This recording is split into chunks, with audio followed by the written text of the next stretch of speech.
has like a musical intro, but then it's also kind of like a spoken word piece. It's actually about my trip to the Philippines this summer. I did some volunteer work and some human rights work. And when I was there, I really wanted to write a letter to my parents and tell them about how I was feeling about the trip. And so that's what this is right here. All right.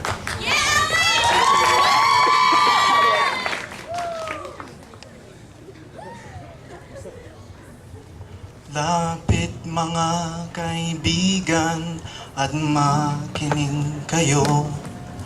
Ako'y may dala-dalang balita galing sa bayan ko. Nais kong ipamahagi ang mga kwento at mga pinagnahan ng mga tao sa pinangako. Alright, here's the transition. Dear Mom and Dad, I think I'm starting to understand why even though we live in America, you still call the Philippines home.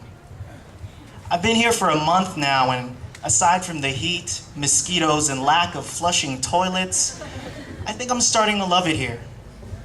It's the only place in the world where the simple things mean everything.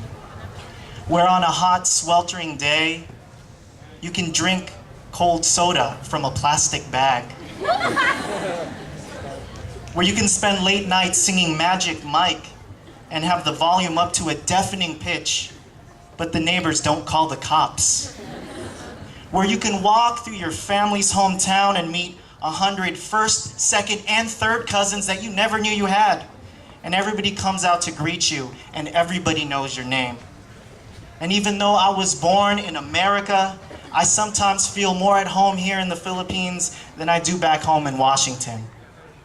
I love the Philippines, and I wonder what it would have been like if my parents had never left. And when I asked both of them, why did they leave? The reasons were the same. Better opportunities, a decent education, a safe place to raise your family, a better life in America. But when I look around here and I see how beautiful things are, I still wonder, why would anybody want to leave? I remember when my parents first found out I was doing human rights work, when they found out I was an activist. I remember the first time they saw me on the Filipino channel yelling at a protest. I remember the first time they told me, Alex, you're wasting your time. I remember when they told me that the Philippines will never change, that it will always be poor, that it will always be corrupt and dangerous. And those words cut deep like a knife. But now that I'm here in the Philippines, I've seen a lot of things that I've never seen before. I've seen farmers fight corporations for the right to keep land that they've lived on for generations. I've seen workers in the picket lines striking for fair wages so they can have enough to feed their families.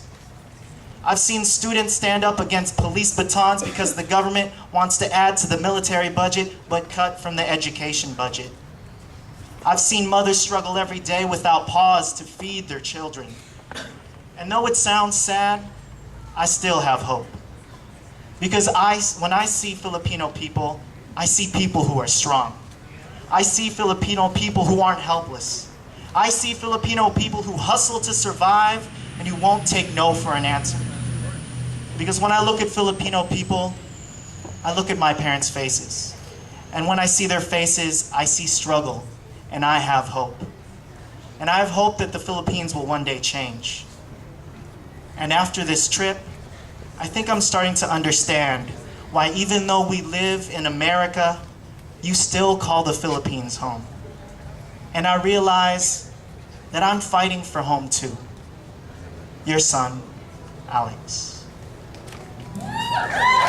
Lapit mga kaibigan at makinig kayo. Ako'y may dala-dalang balita galing sa bayan ko. Nais kong ipamahagi ang mga kwento at mga pangyayari na gaganap sa lupang ipinangako.